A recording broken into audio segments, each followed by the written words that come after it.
If we need to share our control authority of smart devices with others, we can share through the Sassin Smart app.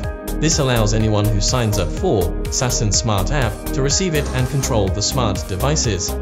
Click Sassin Smart app. Click Share on the home page to enter Shared List, view devices that can be shared with others. Click Device to enter Share Management. Click the icon plus on the bottom. Input target mobile phone number. Click Confirm to complete the process. Click on the recipient's profile picture. We can see the detailed information. The recipient need to open Sassin Smart app. Click Share on the home page to enter, then click Accept on the top to view the information of share demand. Click Accept All to accept.